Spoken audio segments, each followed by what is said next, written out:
We both lived a pretty unique lives. We didn't stay in Mitchell County, which ain't nothing wrong with that, but we got out and went, Been a crazy journey. All Yeah, right, it's been a so little crazy at times. then I'm going to do a slight intro for this. Sure. I don't even know hardly where to start.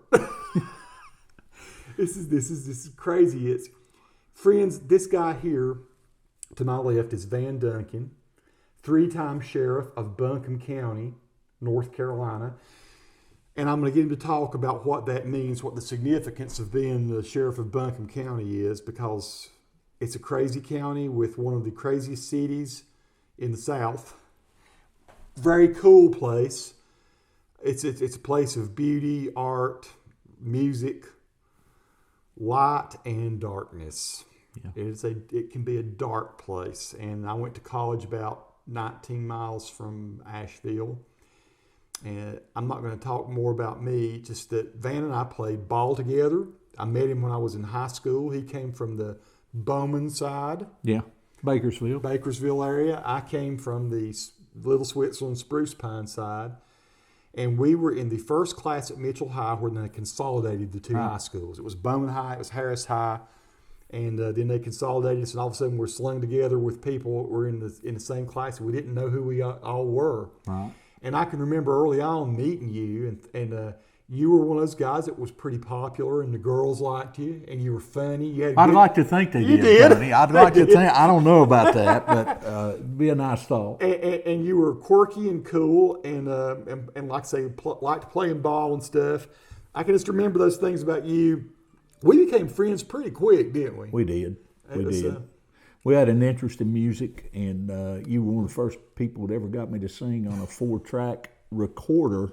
Yeah, we had a lot of fun. Playing ball was a good deal, and then we worked together when we were in college. I was at Western, you were at Mars Hill, and we worked together. I think it was the summer before our senior year. It was the summer between our senior year, and we crushed barrels. We crushed barrels at a mining company. When we didn't just totally goof off somewhere. we goofed off a little, but we had a lot of fun. The problem was we were very aggressive with our barrel crushing. They gave us like 3,500 big old barrels to crush. And this is not an advertisement for Sprite, but it is wonderful. But they gave us about 3,500. Unless Sprite wants to give us money. Right, it's just Sprite wants to give us money. But the thing that was crazy is we just got on it too fast. We crushed all the barrels. They thought it would take us all summer, and within 3 weeks we had them crushed. Yeah. And we saved us one truck that we kept rearranging the barrels. We'd ride down the hill with the same, so they'd see us moving barrels.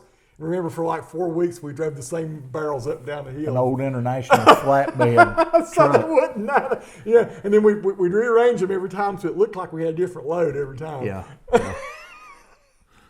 I'd forgotten about that. So tell them about, so where are we going with this? Van and I have recently reunited after I hadn't seen him since college. I don't think I'd seen you since 1986, 85, somewhere along in there. 35, Holy 38 cow. years, somewhere And we were around in there. super close. And then we started talking, kind of chatting back and forth on Facebook, one thing and another. And I just saw Van change somewhat online and got curious about it, wanted to know. I went from a Democrat, being part of the Democratic Party, and I ran as a Democrat when I was sheriff, to being kind of a pretty staunch conservative, and how that More journey, staunch than I would have ever expected you to be. how that journey took place and why it took place, And that might be sort of what this whole blog that we're going to do, vlog we'll call it, will be about, because I kind of like to start a new channel with Van. Folks that have watched me for years, I do hiking videos, cooking videos about my yard, videos about my dog, my guitars, whatever else, cameras. But I've always wanted to do collaboration with somebody, and I knew it had to be somebody that really had something to say before I was going to do it. And I've done collaborations with other people, but not. I'm very much a Christian guy. My dad was an old school Democrat. My mom was a real staunch Republican. that made for some weird friction in the household. So I was that young guy that tried to learn how to play both sides against, not play, but tried to make peace in that kind of weird situation. Because even when it wasn't so far left, so far right, it was hard then. Nowadays, it's crazy. Right. And anyway, it's not that I want to get too deep into politics, and you and I might not see eye to eye on things, but the thing what's always formed my politics was my faith. There's certain lines I couldn't cross because of what I actually believe, as far as a biblical Christian. But then, before we get into any of that, I want to hear the story. So we played ball together, went to school, had a great time. Then he goes to Western Carolina, majors in criminal justice. Pick me up from there, and how did you end up being one of the best? From what I've read stories, all kinds of stories about you that you probably are the best sheriff Buncombe County has had in 75 years. What was it Patrick Swayze said in Roadhouse? Opinions vary. So true, but I appreciate you saying that. But I mean, I'm not. It's not me saying that, folks. I don't live in Buncombe County. I live in Burke County, 2 counties over, 3 counties over. I don't know how many counties. 3 counties, 2 counties. Anyway, I followed Van's career. Van's been on Fox News a number of times now. But everything I've always read is that you brought faith back into faith in the law back to a very difficult county to govern over or to serve. Say nothing me speculating. I want to hear something from you. Talk about your path here, and along the way, talk about Buncombe County and how you ended up here. Tony, it's been a journey. You put it right to begin with. In 1986, I graduated from Western. Went to a small place, Casher, Sapphire Valley, went to work for a company police outfit there. They sent me to rookie school, went down to Southwestern Tech, got my basic law enforcement training there, ended up coming, which I had always wanted to be a police officer since I was probably 5 or 6 years old. And that had been the plan, and I never really veered from that plan. Yeah. So ended up coming back to Buncombe County, worked for the Asheville Police Department, worked for Buncombe County Sheriff's Office under 3 different sheriffs, and worked for Weaverville Police Department for a period of time, and just really loved the job. I really loved the service aspect of the job. But then too, when I was a young man, I loved being in the thick of, a lot of us get into it. We talk about it and we laugh to be in the middle of the thick of things and drive fast and put bad people in jail, and then as I started maturing in my law enforcement career, I had a few people ask me to run for sheriff, and I guess I need to back up just a little bit. The sheriff before me, who was not a bad guy, but he had some real struggles. He ended up getting charged with diverting campaign funds and ended up going to prison, and actually spent right at about 15 years in prison. Wow. And he passed away from COVID about the time that they were going to let him out. Really sad. I'll be honest with you. The day I found out he had passed away, I cried a little bit. It really hurt me. It wasn't like he was a super bad guy. He just bent the rules too much. He bent the rules a little bit, and a lot of folks really had some question in the sheriff's office. And anytime that sheriff goes to prison, that sheriff that follows is going to have to do some things to build back the community trust, and we started working on that immediately. So I went into office in 2006. I just got done working for the North Carolina Justice Academy.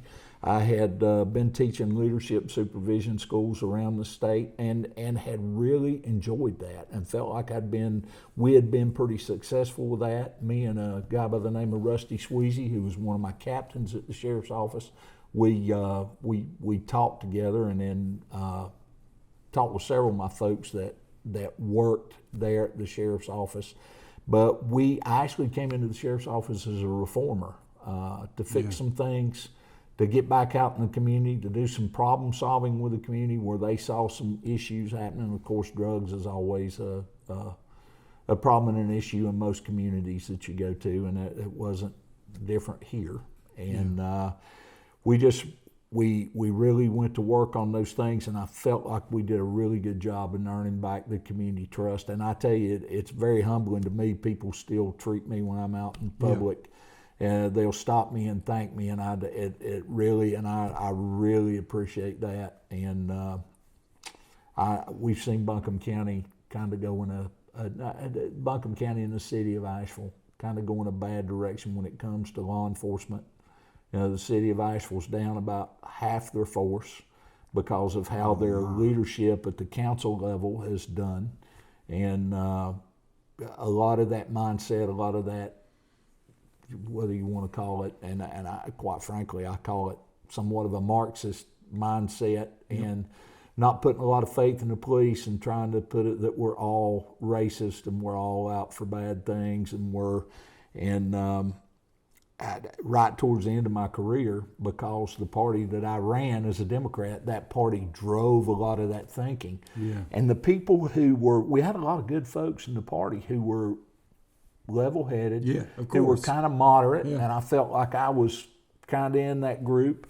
But the folks that you thought would continue to run the party, they tended to let the more left-leaning, activist-minding folks take over, and those were the people who started running for office on the city council side and then the commission side, that started taking over with that way of thinking. And a lot of those folks in the beginning I got along with, I was pretty good friends with, had a personal relationship with, knew them as friends, but we just really, they had an agenda to drive, and I was not part of that. I knew it wasn't good for my sheriff's office, it wasn't good for my people, and it wasn't good for our community. So I started pushing back, and you know what happens when you push back against the agenda? They start putting the hammer to you, and you get the canceled treatment. And being from where we're from, I didn't deal with that. I don't. When I got pushed, I pushed back. Yes, of course. And we don't take crap. Where Van and I grew up. I mean, and, you know, I've got I always say peace to everyone on my channel, and I absolutely mean that. But you don't mess with mountain people, because we had to be tough or we wouldn't have survived where we were growing up. It wasn't easy. And I don't think I would have been tough enough to have lived in the 20s and 30s where we grew up. It was way harder for our parents. It should be said that Van did not get elected out. You just came to the end of your third term, 12 years, and you stepped back, right? You could have probably won again if you'd run again. Well, right? honestly, even the left-leaning part of the party, they didn't have anybody to step in at the time. And where I stood and my thoughts about what law enforcement is supposed to be to the community and how we're supposed to do that job, it didn't align with theirs. But they wanted, because one of them in particular told me, the Register of Deeds at the time, he said, we want you to stay another term. Actually, he told me they're going to allow me to stay another term, which didn't really set that well. But I said, okay. And he said, you've got to trust the community, and we want you to stay another term. But there were a couple things that weighed in on that with me. One, I felt like I'd done a really good job as sheriff, but one of the things that I had really struggled with was getting that family balance, really trying to be a good sheriff and put the time and the effort in there. I don't know how anybody could do that. I couldn't. I found it really hard to manage that life professional balance, and I was all in as far as the sheriff's office, and I felt like my family deserved me to switch focus, which I'm glad to say that I certainly have. I've got one grandchild now, and my boys and their wives and that grandbaby is my number one focus and will continue to be. So I don't regret making that decision at all. Plus, they had diagnosed me with multiple sclerosis my first year in office. Around the end of my first year, it has caused me very little problems. And God's blessed me with that, and I'm very grateful. But I knew the continued stress, especially that political push and that stress there because I knew it was going to be a battle. If I'd have stayed another term, I knew it was going to be a battle because a lot of the things that they were pushing to have happen, and we can get more into detail with that, this no cash bail, this not holding people accountable, the district attorney dropping a lot of charges, us going to training and classes that the first thing we had to really do was come in and admit that we were racist, which I never really... You've never been racist. No. And what's really funny is maybe by the new definition now, because I won't admit that by their definition, they might label me as that, but I know good and well in my heart. I mean, we talk about our faith and the God that we serve. You can't, we're all equal. Amen. That's the whole. I don't care how people define it now, and one of the problems is people are taking words and twisting them and just making crap up all the time. They've controlled the definition of words, just which is a very powerful up. tool. And I'll tell you what racism meant to me, to think that any one race is superior to another. Or you treat somebody differently because of the color of their skin, right, or anything like that. So I've never, of course I'm married to a woman that's part black and part Indian, but of course the people now that you see this say, well, it doesn't matter if you're, yeah, it matters. I mean, I love my wife and I love the culture where she's from, and never had, got a lot of friends of different races. 100% do not believe that any race is superior in any way or inferior in any way to any other. And I think that's how you would probably define it. That's what we were taught to believe, and you couldn't believe that and be a good Christian. And the only one thing I guess I would say is I do believe what the Bible said, that God favored the Jews. I say it doesn't mean that he thought they were superior. Matter of fact, he was hard on them, harder on them than he was the other people for the most part. But they had the place in God's heart. That's where the word came down. But I 100% believe that all people should be treated with great respect and dignity. I don't care anything about what you believe politically, so much as you're not trying to force it on other people. And right. I have my moral compass, and don't try to infringe upon that, and we'll get along just fine. It matters not what color your skin is, or honestly what your creed is, or your politics or anything. It's just, you're right. I see a lot of people on one side of the political spectrum trying to become fascists, and they want to call the other side fascists while they dig deep into it themselves. It's kind of a tool, if you get back into leftist ideology and what they think and how they accomplish their goals. You get into a guy, if you're familiar with Saul Alinsky, and a lot of what he taught was that you accuse people of exactly what you're doing. And you really do, and you just hold that line, and you try to control definition, and you just scream it loud enough, and you don't let up. And those rules for radicals. That's a book that he wrote, and what I found is they really hold to a lot of those rules for radicals. They really try to push things out to an extreme, hoping that when the struggle is done, they've moved the needle, past what is to what they want to be, even if it doesn't reach out here that far to the extreme.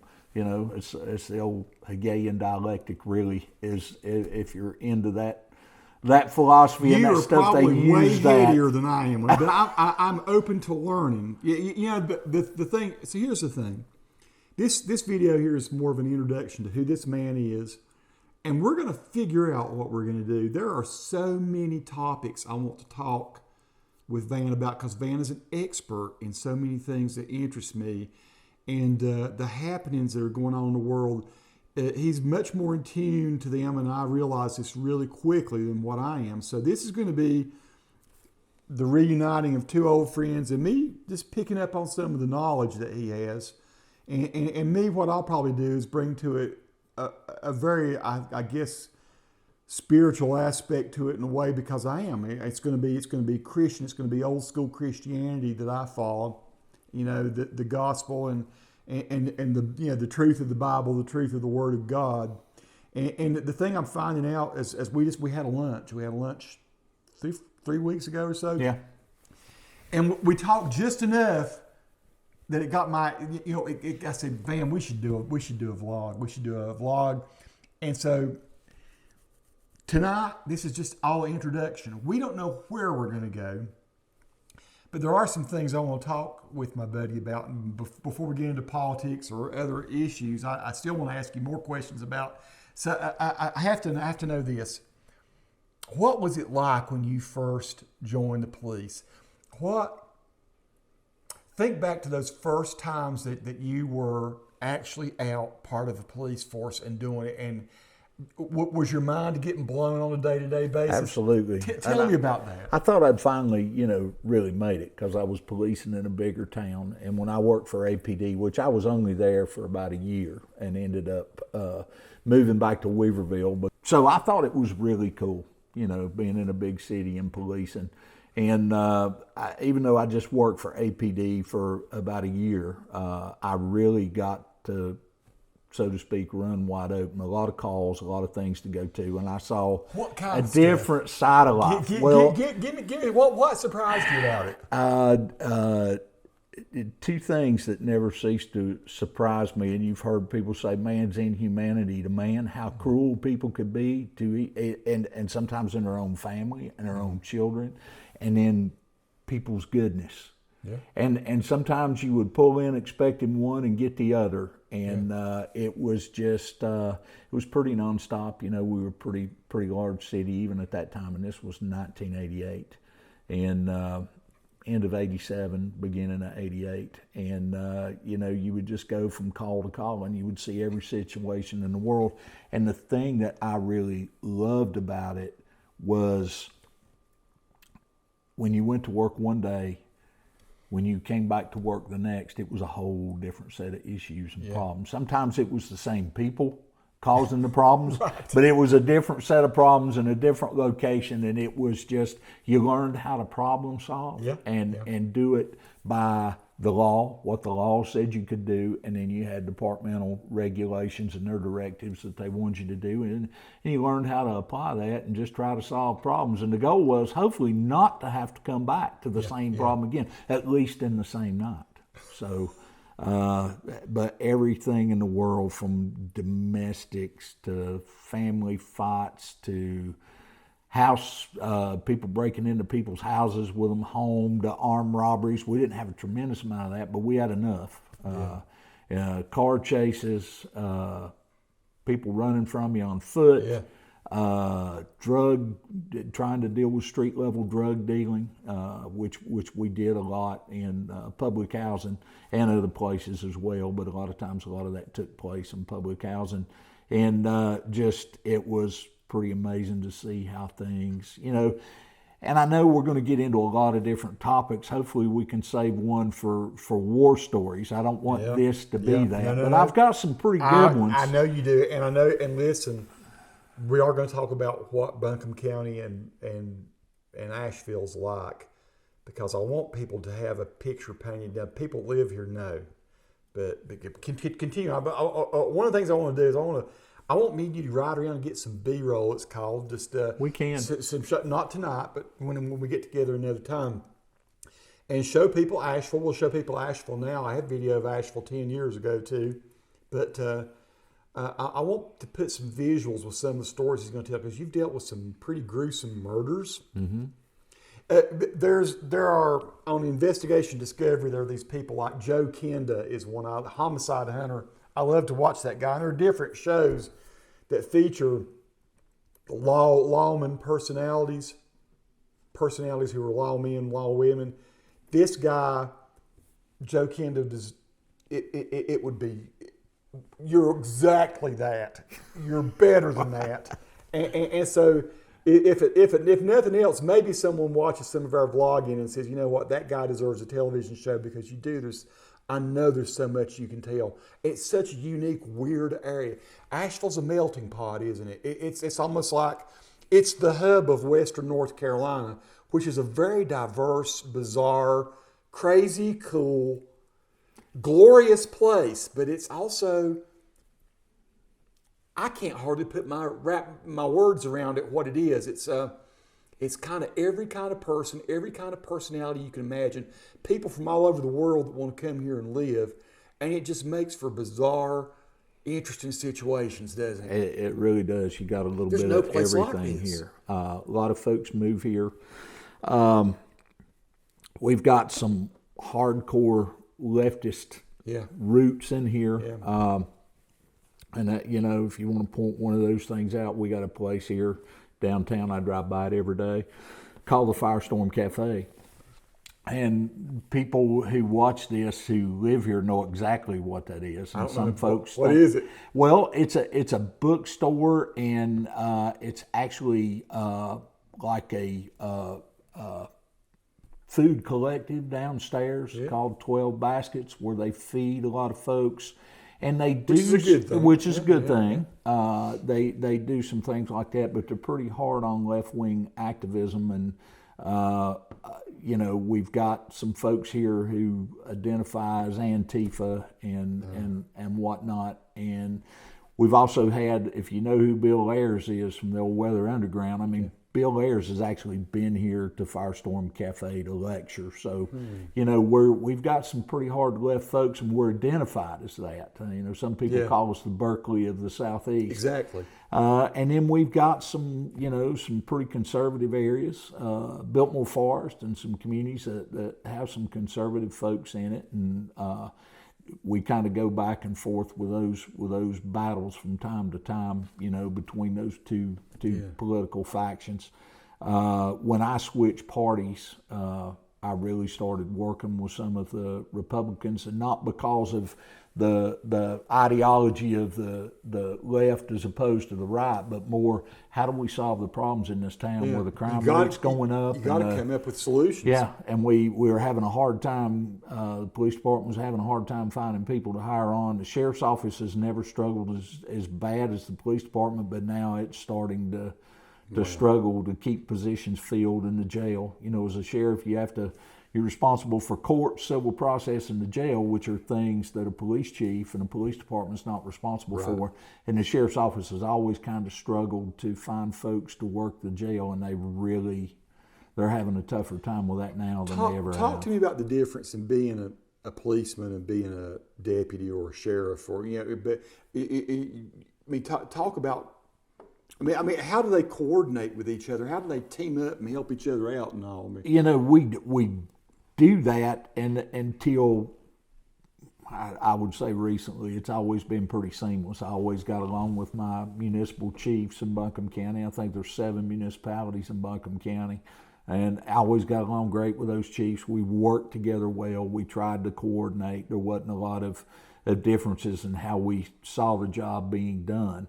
Now, the difference in a sheriff and a police chief is a police chief works for an elected body. The sheriff is the elected individual. I think it's the oldest constitutional office in the state. Who does the police chief work for? The mayor? The police chief, well, it depends on what form of city government they've got, but in short, they work for the city council. City council, okay. You know, there's a strong mayoral form of city government, and then a strong city council, but basically the police chief takes the marching orders from the city manager, who is directed by the mayor and the city council. I never would have thought of you getting involved in anything political. Me either. That was pretty foreign to me too. I was surprised when I found out that you were, because I'm thinking, he actually had to run for sheriff. Wonder what that was like. Wonder what that was like, having to fight, do the political. I would never go into politics just because I don't have the stamina to put up with all the crap and everything. Because today, anytime an election happens, it's just mayhem. It's worse now than it was then. It wasn't necessarily easy then. A friend of mine, Randy Flack, used to say, you know, and he was talking about Heath Schuler and his time in office, and love Heath Schuler. He and I ran together, you know, and he's still a Democrat, but he's a conservative Democrat. Good guy. He was what was considered a yellow dog Democrat, which that end of the party really doesn't exist anymore. That's what my dad, I guess, was. And Hugh would have been that conservative, but very tolerant, and thought everybody ought to be treated. Well, he was mostly a Democrat because he was a union president. Right. He was a union president at the mine, and he believed in strong education, and he believed in taking care of the environment, and he had what I would say never left leaning, because my dad hated communism.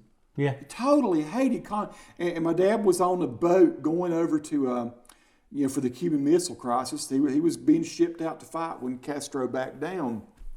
My dad met John Kennedy, got to meet him. Dad ran some early computers there in the Army, and Kennedy wanted to do a tour and see what they were doing personnel records and stuff with like punch card type stuff. Right. I always said, Kennedy was one of Dad's heroes. But that kind of Democrat isn't the kind of Democrat we have now. And I'm not here to trash Democrats or anything. I am a conservative, but I am here to stand against Marxism and communism. I can't believe that there are people in this country that would even start to even remotely consider that as an option. And we can get more into detail in this later on, but really, my time at the Justice Academy, I learned to be a researcher because I would research the classes that I put together and taught. Different subject area, but I loved researching and I loved learning. When I saw the shift in the party, I ended up going to some training called Racial Equity Institute. Yeah.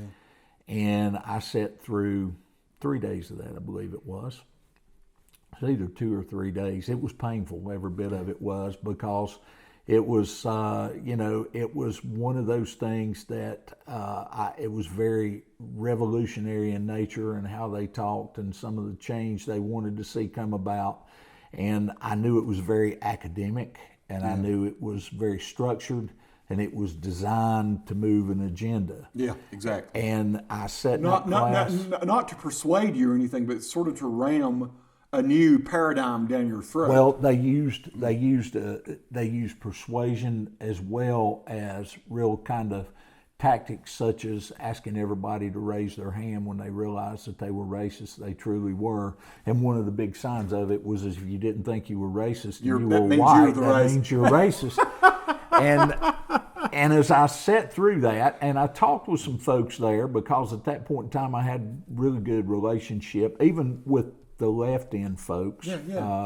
I would sit and talk with them about what drove this, and they told me pretty quickly, that Black Lives Matter from a national level brought it in. And I just heard some things that really concerned me, how they looked at law enforcement, how they looked at the social construct. One thing about Black Lives Matter was they didn't think the family structure as we looked at it was a productive thing. And, so they were kind of against that. And then when I left there, long story short, when I left there, I really dug in to find out what kind of things drove that, what money drove that, what thinking drove that. And then it really concerned me when I started finding out how far they had moved the needle as far as in this country, and the folks that were really Marxist thinking. And some of the basis of that Marxist thinking is that how we believe, or we say, the biblical teaching and our faith drives what we believe is right and wrong. They are hard set against that. In a Marxist society, exactly. Throw God out. You can't have religion, because the state are the people who decide what is moral and what is not. So they really kind of rallied against anything that was based on any kind of biblical belief. And the more I dug into it, the harder I dug, because I wanted to disprove to myself that this was the direction this party and the country and the thinking was going. But the more I dug, the worse it looked. And then I started pushing back against some of the local groups when they were trying to drive some things that were anti-law enforcement, for just a general term, but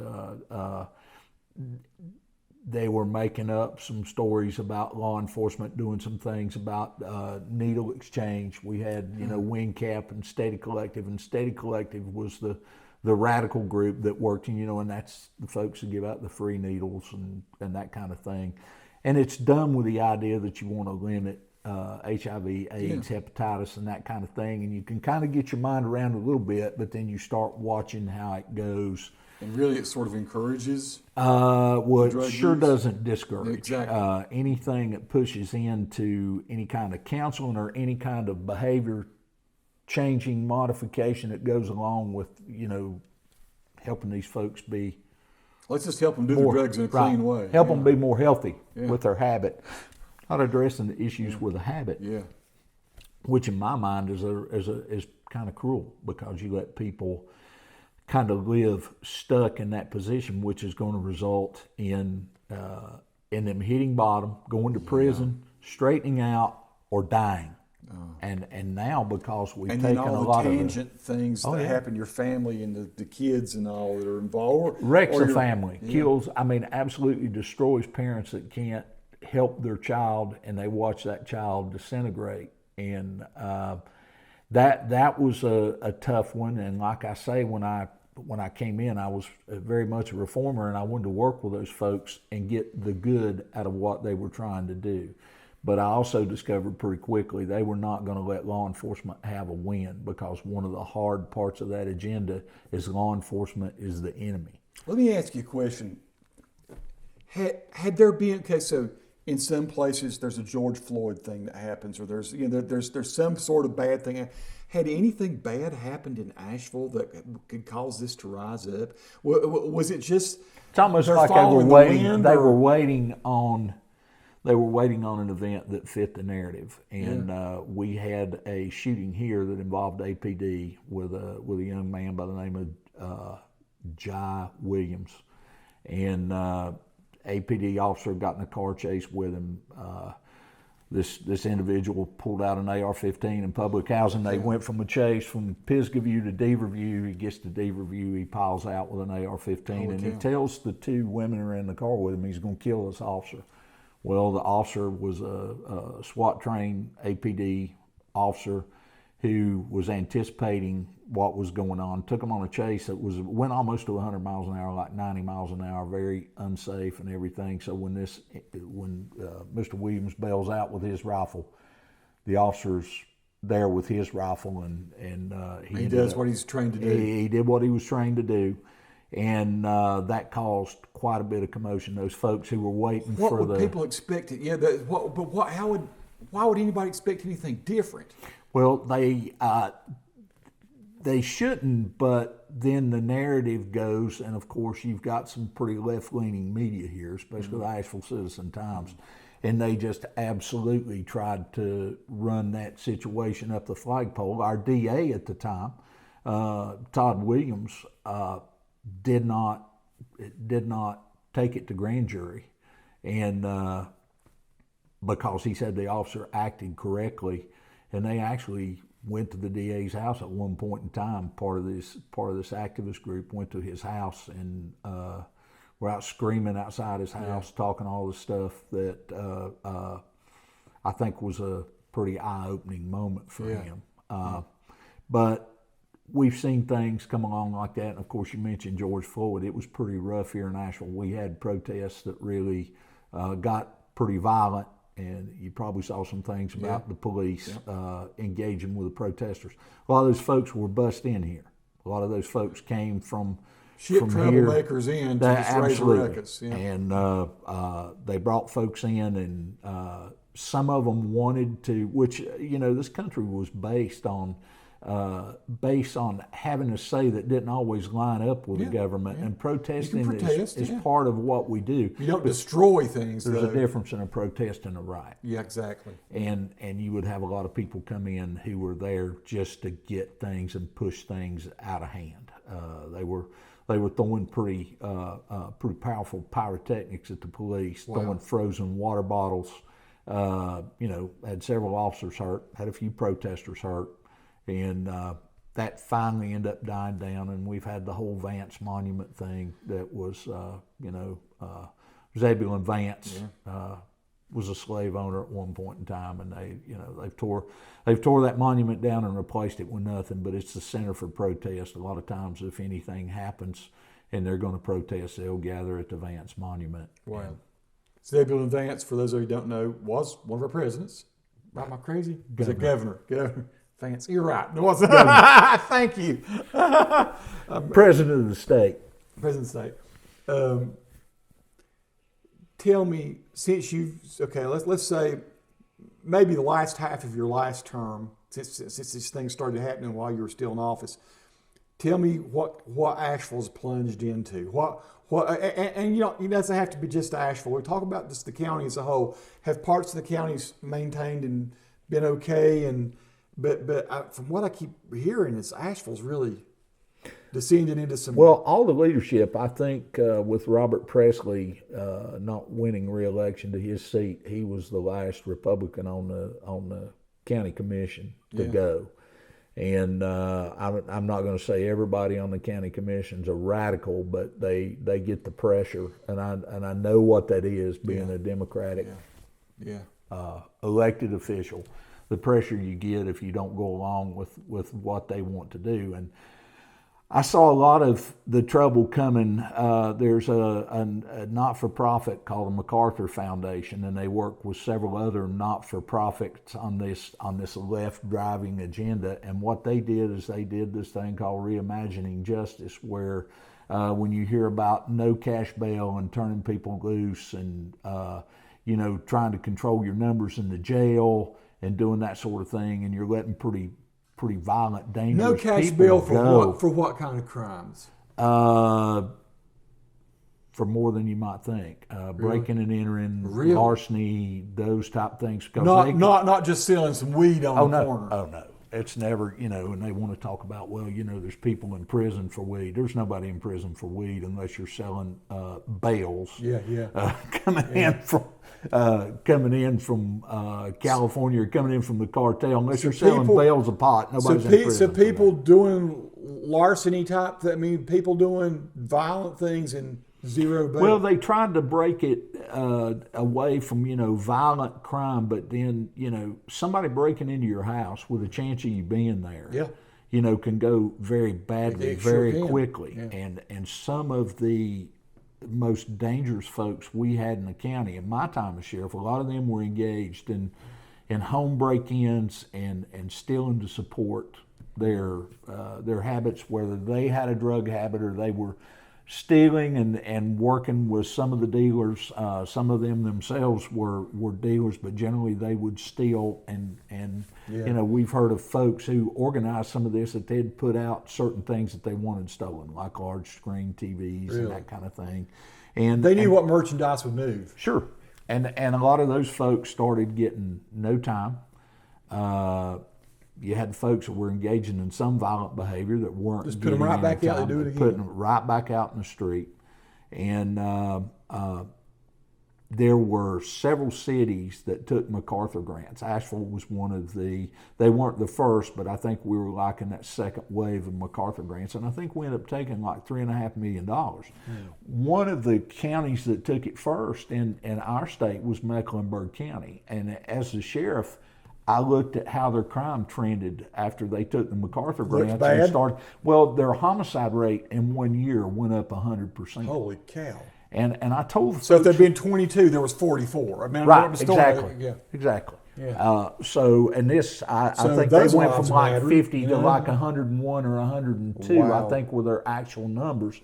And I told the folks who were driving that from the county, they had hired folks in to work in the county that helped with the criminal justice reform, the reimagining justice ideas. Some of them would go and MacArthur would pay for them to come attend training and do those kind of things. And to me, there wasn't a lot of difference in what they were doing. I wouldn't call it training. I would call it indoctrination.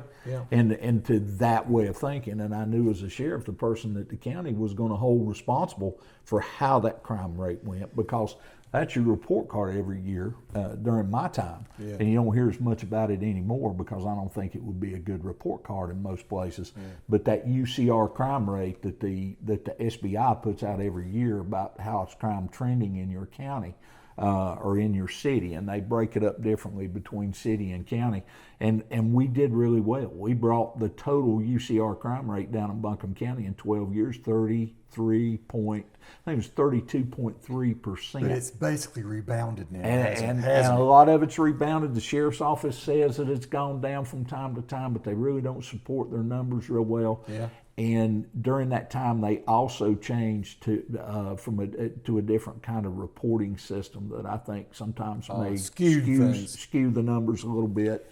But as I saw those things happen, I'm just talking about day to day what I hear. Yeah. And so I still like to come out. I like to shop out here. Nikki likes to shop. We love Asheville. Mm-hmm. You know, and like I say, Asheville was the city that you always went to. It was the big happening place. Right. Played in bands in Asheville for years. Like I say, went to college close. Loved this area. All the people that I know talk like it's really taken a nosedive. I know a lot of people that will not go downtown anymore. It's crazy.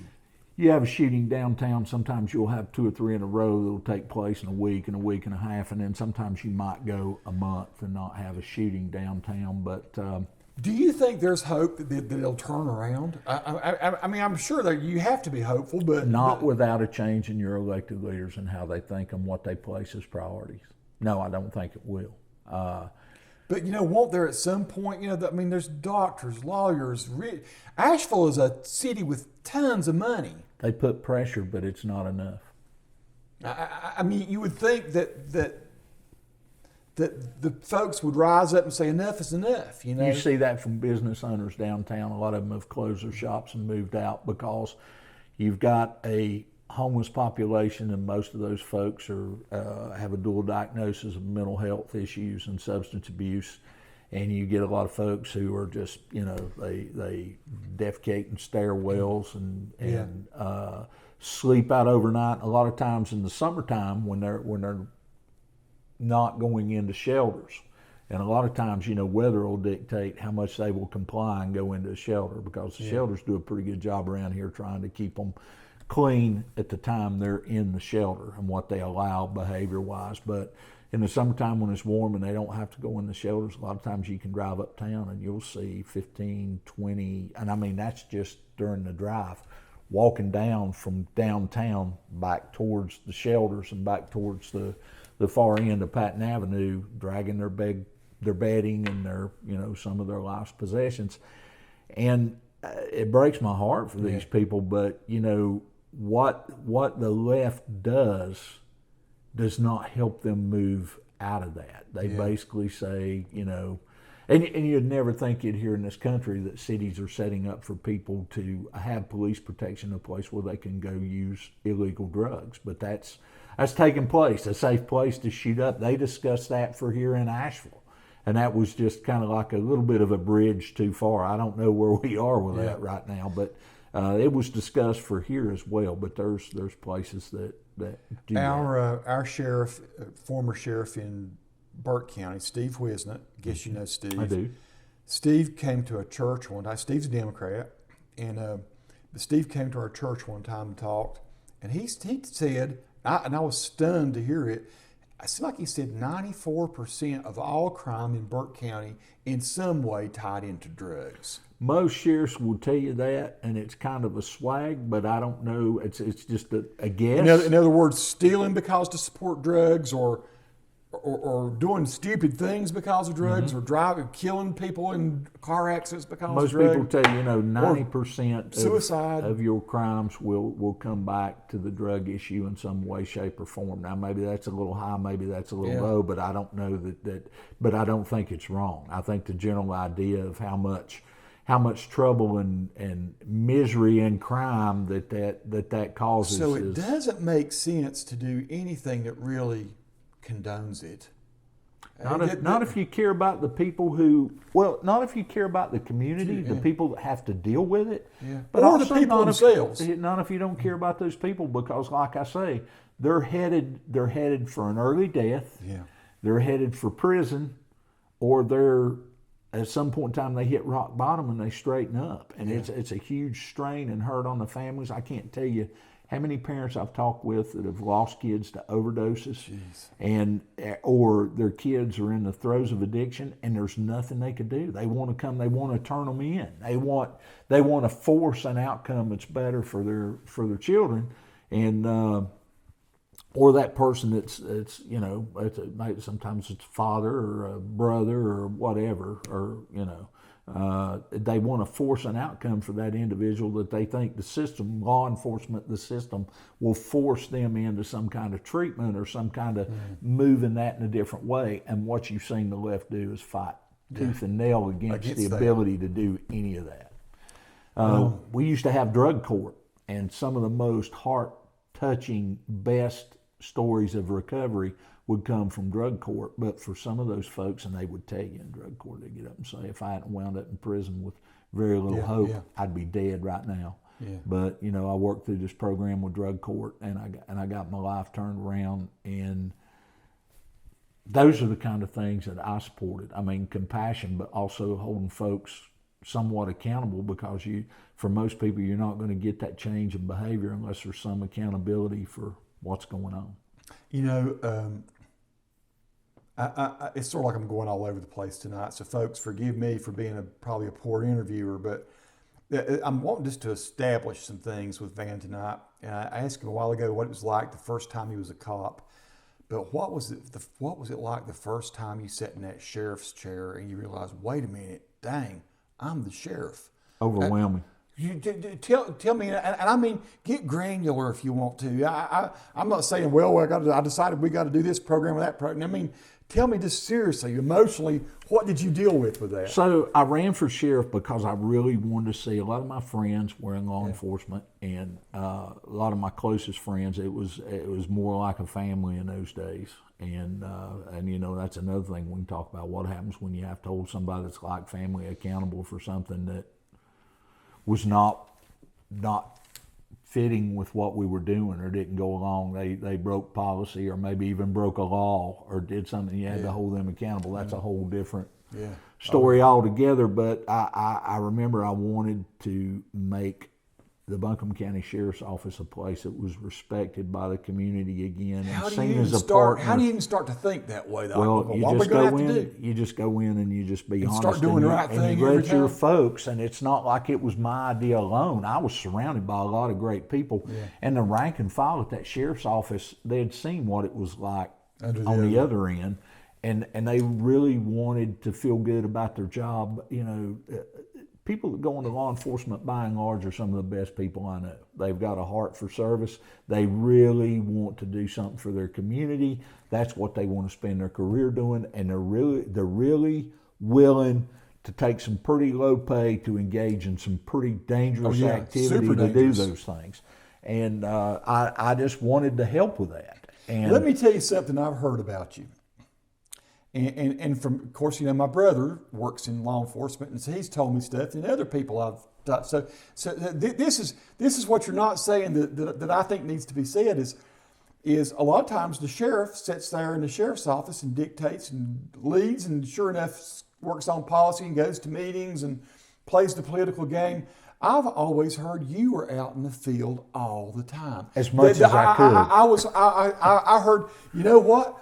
The sheriff actually rode up and was there. I always heard you were like a cowboy out there. Actually, you didn't sit in that office. You were out there doing. I hated sitting in that office, which drove my secretary absolutely crazy. She said she was going to put a beeper on me to where she could find me whenever she. Yeah, that's before you had cell phone. But I loved being in the sheriff's office with my folks who were investigating a case. People were always surprised that the sheriff actually came out. Keep on. I'm sorry.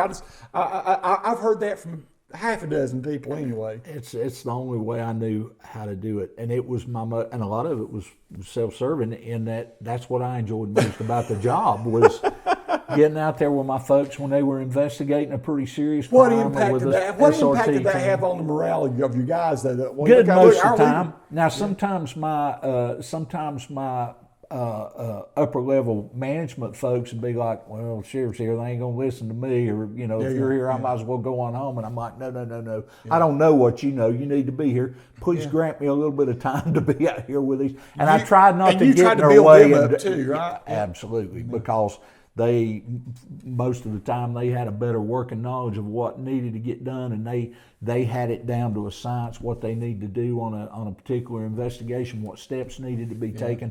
If it was a homicide, were we going to call in the SBI, which would fall to me to call in the SBI, but like we would call and ask the SBI to come out. Van Williams, who's retired from the SBI now, another Spruce Pine boy, another Mitchell County guy. He was a great crime scene technician. We used to call Van to come out and work with us a lot. And it was just, I hated for something bad to happen, but I enjoyed the time getting out with my folks and watching them work. And I really developed a super respect for their talent and their ability. Yeah. That was another thing that made it hard on me when I saw some of that agenda of the party I belonged to really driving that law enforcement was all this that was bad. And what I know to be true, what I've seen happen through my career, is we've consistently gotten better. We've gotten better in being right. We've gotten more technical. We rely more on science. We train our folks. We've got very specific and job duties in the role. Used to when I first went to work in law enforcement, a deputy sheriff was expected to be able to do about any job in the sheriff's office. But it got so specific and specialty based that if you were going to move from patrol and be a detective, you had to have some training to be a detective. If you were going to move into civil process and serve papers and work on domestic violence issues and do that kind of thing, you had to have some specific training to be able to do that and do it right. And so that ultimately did make things more focused, more efficient, I guess. It's you don't think about that fact that sometimes it just takes really strong administration strategy to improve any problem, or whether you're in a manufacturing thing or in law enforcement even. So and it was a strategy and it was a structure, and I probably played a role in that as far as being successful in solving crimes and lowering that crime rate. My folks did that. Probably my biggest contribution was bringing some structure and procedure to how we went about doing that, and really holding us as an administration to live out what we said we expected from our people out delivering the service and doing the job. And we really wanted to develop our folks personally and professionally, and that was in our vision statement. And we wanted them to become the best officers they could become, and also give them the chance to veer off into those specialties and develop themselves with their leadership skills that impacts your personal and your professional life, and try to support that. And we had a good run of it. We had a pretty good 12 years. So you're 12 years. Let me ask you this. How many years did you think it took you to become a really good sheriff? Okay, I mean, at what point did you say, I got this job figured out? Let me be honest with you. I never felt like I had the job figured out. There were always new challenges that came that required new responses. But what I figured out that is if we stuck to a structure and how we did things, and we treated our folks more than just as an employee, but we really invested in our people and tried to invest in their education, and really tried to, one of the things I was a pretty good cheerleader. I'd try to get out and pat them on the back, especially when they performed really well on a particular case, or whatever it was, they stood out. We did an officer of the month, and I'd take those folks every quarter. The ones that got that, I would take them out to lunch and sit. There'd be 6 or 8 of us, and we'd go out to lunch, and I would sit there and really talk about what they did, give them the chance to talk about what they did, and listen to, you know, what they felt like made them successful, what we were doing as an administration that helped them. That made them feel get there. valued, didn't it? Well, I'm sure it did. And it made them feel like we cared more about them than just an employee, just a number. You know, I had somebody a long time ago tell me, you know, you name your top folks that you look back in your career that were mentors that you really looked up to, and they were people that I felt cared about me as an individual, not just an employee. They demanded that performance, but they cared about me as an individual, and those were the folks I respected tremendously. I could name several of them. One of them I actually got to come be my chief deputy when I first went into office, which was Don Revis. And I don't know of a guy that was more respected than he was. And one of one of the things I hope we can do with this, maybe we do profiles of some of these really great people, and you talk about what made them great. Van, we sort of plan on maybe doing an episode. This has gotten way deeper than I thought it would. I wanted to ask you this: where do you hope me and you as a vlogging team? Where do you hope we go? Because honestly, I'll be honest, I don't care as long as it's the truth. As long as we're honestly, to me, I want to speak truth.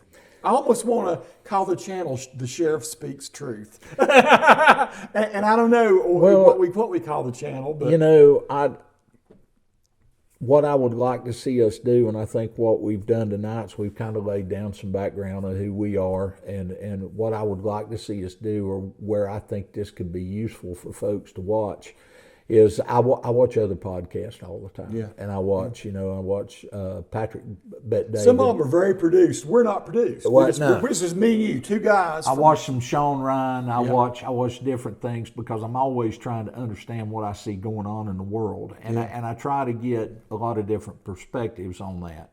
And I like to listen to their guests come on, which sometimes will drive me to dig in and research a little bit and see if what they're saying is that actually right, you know. And I've had folks tell me, well, you know, we don't have time to do that, Van. We don't have time to dig in, and you know, a lot of times we have to accept what we see on mainstream media because we don't have time to do that research and dig in. What I will tell you, the more that you do that and you look in, the more it gets easier to see things for what they are. Because things do kind of link together, and things do kind of, some folks would. So you're going to maybe be a connect the dots kind of guy. I hope I can help people, or at least send them in a direction to watch. The thing I like is I don't see many people from a law enforcement background that can bring the perspective you can, and I hope people that are watching this will value that. Will say, you know what, this is going to be different because this is a guy that really knows what crap he's talking about. Well, and also, you know, I say that with a caveat that I do come with a perspective and a background. So my opinions and things and what I see are kind of skewed, but at the same time, what I will put myself out there as being as somebody who, when I'm confronted with something that's different than what I thought it was, I will change course. Well, let me tell you, the thing that's interesting is most Republicans would tell you I'm a little bit of a liberal Republican. It's kind of funny that here sits a slightly liberal Republican with a pretty conservative Democrat, and we're getting along, we're talking just fine, and we're really on the same wavelength, and realizing, you know what I'd like to see? I'd like to see the middle of both sides get back together again. To be uplifting, something that might bring people together rather than separate them. But at the same time, it's common sense. And there's there's an acceptance of right, that we can come to some conclusion over what is right. You know, all I hear is everything's a shade of gray, everything's a shade. Well, there are some things that are shades of gray. But there's so much that we need to get back to realizing what is good and what is bad, and where the line should be drawn. You know, we had these laws that worked for a long time. Were there laws that were not fair? Yeah, probably so. You and I, neither one of us would have supported. You know, I'm glad for the good things that have changed in America since I've been here. I'm saddened by all the ways that we've dropped the ball, and I'm seeing an end to America, to the real America. And what, you know, regardless of whether you're on the left or the right, what made America work for everybody in the end and make it a good place to live is that we held to certain things that were true. And we did enforce our laws. And we did, there were some public servants, people that served that were not altogether self-serving. And that's one of the things I see now. Is I see so many people in politics, the wrong kind of people in politics, people that are, do you ever get a good candidate anymore? Do you? Is it always people with big money that are controlling who gets to be our choice? In big races, yes. I mean, and we've really we've allowed the system to become structured that way, and that's a whole episode into itself. At the end of the day, who's driving this? And, exactly. And who gets to decide what's fair? Right. That's what a whole lot of today's politics. Well, we should do this because you talk about the equity and inclusion and all that, and I certainly believe in diversity and equity and inclusion, within reason. But who gets to decide what is fair and what's not? Isn't there still personal responsibility? If you want to get, Lord knows we didn't have silver spoons in our mouth. No. I mean, I grew up, man, we had an outhouse. When I was a kid, the first 3 months we lived in Little Switzerland, I had to go outside in the dead of the winter and poop in a little old shack, dude. And Mom and Dad struggled. And it's no, we never owned slaves, and I don't know that I ever benefited from anything that did, or and yet people want to blame people for this or that or the other thing, and I just feel like it's unfair and not true. So I'm hoping there's just something we can do can bring, like I say, if there are going to be people on extreme left and people on extreme right, let them be. But let's folks in the middle gather together and start a push for what is right and true. That's what I hope. I hope that right and truth happens, and that I got a guy that understands what can happen when those things aren't at work. I definitely believe there are universal principles at play, and there is definitely right and there is definitely wrong, and it's always been. And we as human beings sometimes try to blur those lines because it's what best suits what we want to do. And I think there are some people who are just hardcore control individuals who use that fallibility in us to basically control us. And I think evil is real and it grows. Absolutely. Well, if you believe the Bible, and we say we do, the Bible tells you that there is a Satan, there is evil, and we are born of. It propagates until somebody that believes in right and that's willing to step up and defend it gets the gumption and does it. And you know what else I hope, Van? I hope young law enforcement people see you and say, I want to be like that guy. I hope that 30 years from now, I'm a 20-year-old, 22-year-old cop. When I'm 55 or 58, and you're 58, 59, what, 59? 59. I hope I'm that dude when I'm old. Well, and listen, I would never come on anywhere and present myself as being a perfect person and leading a perfect life. I'm sure certainly not. I've had, you're a good old boy though. Long enough to know that. And but I do believe there's a right and wrong, and I believe I know when I do wrong, and I don't try to make the wrong I do when it happens right because I did it. And when you know you're wrong, you admit it and you own it and you fix it. Exactly. Amen, brother. There you go. So we don't know what the name of the channel is going to be yet. I would love to get any input from anybody that's watching this video. There are dozens of things I'd like to talk with Van about. And I already told him one of them is I would like to know, it's like you very, very seldom ever hear of a situation where a gun is used by a good person and that a good result happens. You always hear about the people doing bad things with guns. And I would like to hear his input on that. So that's a topic I'm going to explore with him. I want to talk with him about everything from UFOs to to the second coming of Jesus. I mean, I've got a broad range of. I'll talk about whether it's better to own a German Shepherd or a Golden Doodle. I don't care. I want to cover all that with you, brother. I'd love to see us hit topics like gun control, what's going on in public schools. Yes. Should parents, how much control should they have with what their children are taught and what they learn, which I definitely have a viewpoint on that. Yeah.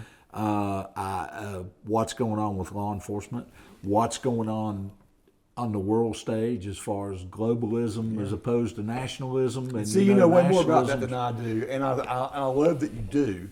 You know, I've been watching some of the materials you told me I should be watching, so I've been checking some things out. And we're not talking about fringe stuff. We're not talking about propaganda and all. We're trying to find equal, balanced, true knowledge. We're trying to find the ground that's true. So if you want to catch a good base podcast, look at Sean Ryan when he interviews Buck Sexton. Buck Sexton. That was an interesting interview. It was an interesting interview.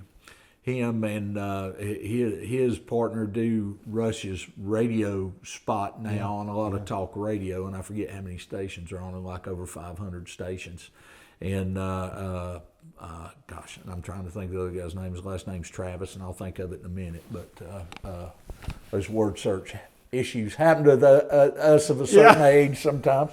But that's a really good base level interview from a former CIA guy about how he's seen the world turn, and of course he's involved in educating himself in politics all the time, because that's what they base their program off of. Yeah. And a good base level interview, and it's one that I watched Buck Sexton talk and get interviewed by Sean Ryan, and I thought, man, he's on it. But you know, Sean Ryan asked him a question, well, who's really pushing this? Who controls all this and all this? And you watch him veer away from giving him an answer. Doesn't he? Yeah. He hedges. Because he has some fear. I don't anticipate we'll hedge. I'm not saying it'll be 100% right, but I don't know why anybody would care that much about what we got to say, but we'll see. Well, here's the thing, and like Glenn Beck says, don't take what I tell you. Mm-hmm. I'm going to point you in a direction, and you go read for yourself and find out what you think. That's what took me from where I was to where I am now and how I see the world. And this is going to be interesting, Rob. But before we leave, I want to reminisce one more time, just a little bit. I'm going back to high school. So Van was a wrestler. I played basketball, but we both played football. I was a horrible wrestler. But I wrestled. You were not so bad. So Van was the left guard on offense. I was the right tackle, so we were opposite sides of the line. What did you play on defense? So you played various. Didn't play a lot of defense. Yeah. They'd put me in occasionally as a tackle and occasionally as a defensive end. You were mostly we had scrimmage and practice. Guard. Yeah. Tell them. So it's found. I've never been on the show on my little mess. Thank you, people that subscribe to my channel. I don't know why you do, but it's very cool what you do. It's like I'm getting close to 45,000 subscribers now, but some of them may know that I played ball and stuff. Tell them a little bit about. It's been a whole lot about Van, but tell them a little bit what you remember about me, because this is. I don't know, have any clue what he's going to say, but it would be interesting, I think, for my people that are on my channel, that subscribe to my channel. Tony is one of the nicest guys. Got one of the biggest hearts. He will absolutely kill you on the football field. I dreaded, and we had Harry Anderson would line us up a lot of times.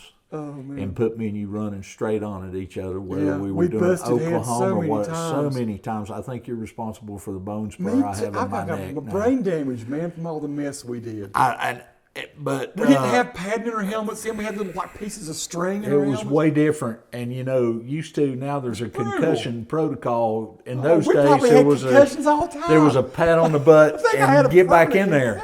And may explain some of what we talk about on here. But anyway, that Van was one of the toughest human beings You were. I don't remember that. You could just take a pounding, but and dish it out. I cried a lot, but it was internal. I kept it internal. And you know, it's a humbling thing to be a lineman. You get no, you get no glory. You're just down there grunting it out all the time. And there's a certain thing that builds character in that regard. So I played. Now, I think I was a better defensive player than I was offensive player. I mean, I was more aggressive in all that way, and enjoyed that more. Enjoyed crunching people. That's the funny thing is, so my nickname was Pooh Bear because it was. Yeah, it was. And the reason it was Doug Brooks that gave me that nickname because he said, Glenn, I've never seen anybody that crunched and snot bubbled people but looked like you grinning the whole time. You're just like a big old Pooh Bear. What was it? What was your nickname? Everybody had a nickname, but you were.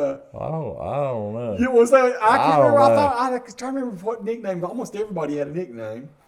If I remember, I would tell you, but I don't know. I don't know if I was worthy of a nickname. But the reason why Pooh Bear was so funny for you is because Tony would hit you 100 miles an hour, and everybody dreaded you on the football field, but he was always so nice. And if he thought he hurt you, he would help you back up. It's like I never wanted to fight anybody, but the people you were kind of vicious in a water boy sort of way. The people that I didn't like, that I kind of secretly didn't like, I wanted to really hurt them. Yeah. In a nice way. You remember Water Boy, right?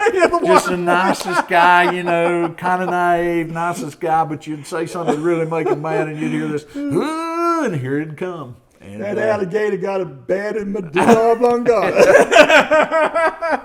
That's a lot of fun. We'll end with that, but so what I'm hoping we'll do, I'm hoping that every week, we're not always going to be able to meet at Van's place and discuss stuff like this. We'll probably do some of this online, but I'm hoping we have topics, and I'm looking for ideas. Anybody that wants to hear what this man has to say about a specific topic, please let us know in the comments, and I'll run all that by him.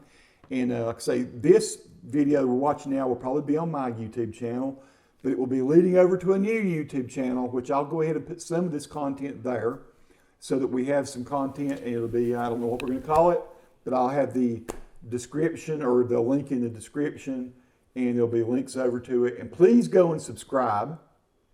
And I want it to be sort of separate from the Tony Lee Glenn YouTube channel. This is, like I say, just the introduction. Van, anything else you want to say to close us out? No, let us know what you want to hear about. If there's some topic that you think we've got a little bit of knowledge or depth in, and it's somewhat limited, but if there's a topic you'd like for us to discuss, especially law enforcement related, or some of the things that you see going on now, I'll research it for you. I do want to hear some of your most interesting cases. I think maybe once a month we talk about an interesting case. I could tell you some really good ones. Sometimes I wonder about doing that. I worry about the families that were involved because the families of the victims. Maybe we even use aliases or something. We don't be specific in that way. Maybe we describe the situation, but not necessarily the gory details or whatever. Well, gore's cool, but not the names. Yeah, change the names, protect the innocent. That sort of deal, maybe. I'd hate for a family member to kind of relive some of that, exactly. But we have seen some very interesting cases. During my time as sheriff, we had 3 triple homicides, and they were they all are quite a story and quite unique and interesting. Well, I thank the Lord that you and I have reconnected. That one final thing I'll say is that his son. Now, is Austin your second son? Austin's our youngest. Yeah. Austin and Shannon. I got 3 boys. We've got hers, mine, and ours. We were both married early on in life, but we've been married 30 years in July. So Austin married my brother's daughter. So Van is family now, sort of, kind of, yeah. Through my brother. In-laws, outlaws. In-laws, outlaws, brother. Well, thank you so much for this. Again, we value your comments and your ideas, and we'll be seeing you very soon on the YouTube, unless they shadow ban us or something. Happens. Peace. Y'all have a great week.